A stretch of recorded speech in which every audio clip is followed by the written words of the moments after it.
Bonjour tout le monde, bienvenue sur la première vidéo de ma chaîne YouTube. Donc si vous ne me suivez pas déjà sur Instagram, moi c'est Elise, j'ai bientôt 24 ans et comme vous pouvez le voir, je suis passionnée de livres. Donc pour cette première vidéo, en fait, j'avais envie de vous parler de ma pile à lire du challenge Halloween Addict qui a été créé par Fanny de la chaîne Fancy Fanny. Donc c'est la seconde édition de ce challenge et j'ai décidé d'y participer cette année. C'est la première fois que je vais participer à un challenge et je trouvais ça plus sympa quand même de vous partager ça sur YouTube que sur Instagram. Donc voilà. Du coup j'ai préparé déjà une petite pile à lire pour ce challenge. Donc le challenge est divisé en 4 thèmes et j'ai décidé cette année de participer aux 4 thèmes en espérant me tenir à ma pile à lire parce que j'aimerais bien également lire d'autres romans durant ce mois d'octobre.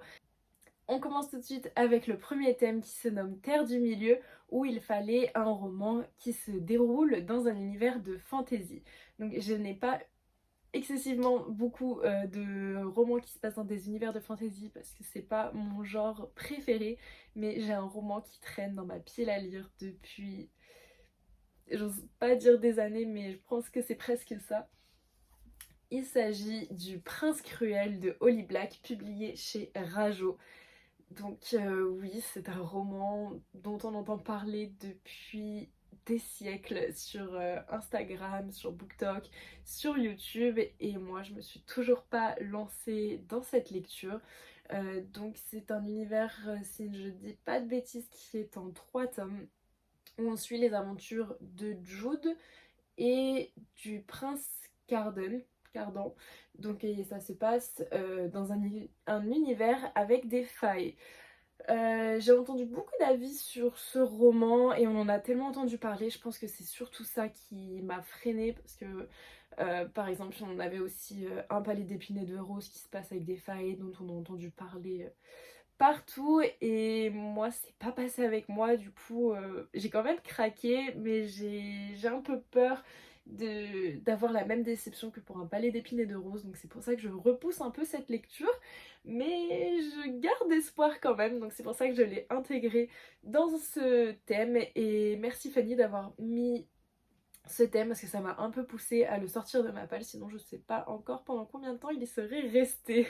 Du coup, pour le second thème, il se nomme Forks comme dans Twilight et il faut lire un ou des romans qui se passent avec des vampires, des loups-garous ou des anges et des démons. Donc j'avais aucun roman sur les anges et les démons, par contre j'ai des romans avec des vampires et des loups-garous. Donc pour les vampires, j'ai décidé d'intégrer le roman Belle Morte, publié chez Hachette Romans et écrit par Bella Higgin. Donc j'avais gagné un concours organisé par Fanny. Du coup là on est clairement sur une histoire de vampires où je crois que les vampires sont devenus... ils se sont montrés à la lumière du jour et ils sont un peu adulés par les humains si je dis pas de bêtises. J'avoue que ça fait un peu longtemps que je n'ai pas lu le résumé parce que j'aime bien un peu des fois me plonger à l'inconnu dans mes romans pour redécouvrir tout et je sais qu'il y a certaines maisons d'édition qui spoilent un peu dans les résumés, alors je préfère ne pas le relire, mais on en a beaucoup entendu parler, j'ai quand même vu passer pas mal de déceptions, donc j'y vais pareil, un peu à reculons. Bon, moi j'ai pas trop d'attentes et je ne pourrai avoir qu'une belle surprise, mais j'ai vraiment très hâte de lire ce roman. Je sais qu'il y a un tome 2, je sais pas si ça va être une trilogie, mais voilà, on verra. Et du coup également sur le thème du loup-garou, j'ai décidé d'intégrer également une saga. Donc il s'agit de la saga des loups du millénaire, écrite par Sapir A. Englard et publiée chez Hugo Roman dans leur nouvelle collection Romantasy. Donc j'avais assisté à la soirée de lancement organisée par Hugo Roman où j'avais pu rencontrer l'autrice qui avait été super gentille. Donc voilà, je me suis toujours pas plongée dans cette histoire. En fait là pour le coup, ce qui me freine un petit peu, c'est qu'il y a au moins 5 tomes. Bon, j'ai déjà les 2 premiers tomes, mais voilà, c'est un peu le pourquoi je me freine, parce que je sais que quand on commence des sagas, après il faut les terminer, ça c'est toujours le souci. Mais là, du coup, J'ai vraiment hâte de commencer cette saga sur des loups-garous. Ça fait très longtemps, je crois, que je n'ai pas lu de saga sur les loups-garous, donc ce sera l'occasion. Pour le troisième thème, donc il se nomme Derry et il fallait un roman qui est un roman d'horreur ou un thriller. Et donc j'ai décidé d'intégrer le roman de Maxime Chatham, L'Illusion, publié aux éditions Albin Michel. Ce roman, je l'ai dans ma pile à lire depuis l'année dernière parce que je l'ai acheté juste après la saison d'Halloween et je voulais vraiment me le garder pour cette période. Je voulais pas le lire en plein été parce qu'on est vraiment sur un roman qui se passe dans une petite ville de montagne où il se passe des choses étranges. Notre personnage principal, il se sent un peu épié. Voilà, pour moi, c'est typiquement le roman qu'on lit en automne. Donc je voulais vraiment me le garder et donc ce sera le thriller qui rentrera dans cette catégorie.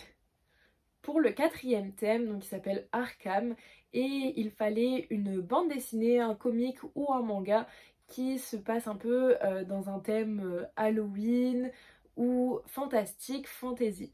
Donc j'avais pas du tout de comic qui rentrait dans cette catégorie et je n'ai pas du tout de manga, mais j'ai trouvé une petite bande dessinée jeunesse qui je pense rentre dans cette catégorie.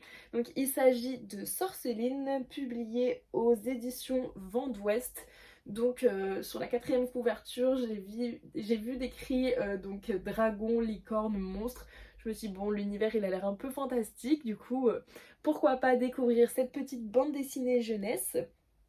Donc j'avais entendu parler un peu du titre, mais je n'ai pas entendu parler plus que ça de l'histoire. Mais voilà, je pense que ce sera encore une petite histoire jeunesse toute doudou avec des petites créatures bien sympathiques comme on peut voir sur la couverture. Donc j'ai très hâte de me plonger dans cette saga. Pareil, je sais pas du tout combien de tomes il y a, mais j'ai vu qu'il y en avait plusieurs. Donc voilà, j'ai hâte de découvrir. Voilà, du coup, je vous remercie d'avoir regardé donc cette première vidéo. J'espère que vous participerez également au challenge organisé par Fanny. Je vous mets en barre de description sa vidéo où elle explique bien plus les thèmes et où elle partage également sa pile à lire pour le challenge. Donc j'espère vous retrouver très bientôt sur la chaîne. Donc bien sûr, je vais publier plusieurs vidéos qui ne vont pas tarder. Donc la prochaine vidéo, ce sera sûrement la vidéo de mes sagas en cours. Comme ça, vous saurez un peu quel est mon univers et où j'en suis dans toutes mes sagas. Donc voilà, à bientôt. Salut!